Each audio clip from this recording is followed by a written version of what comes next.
పొరబాటున చేజారిన తరుణం తిరిగొస్తుందా ప్రతి పూటొక పుటలా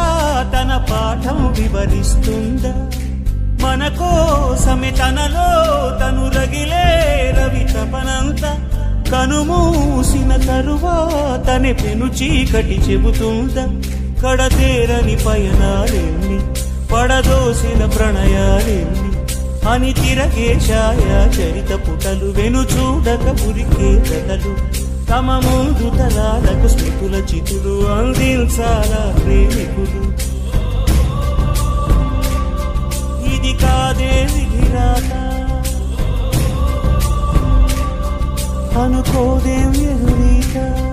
10 నెలలు తనలో నిన్ను మోసిన అమ్మైనా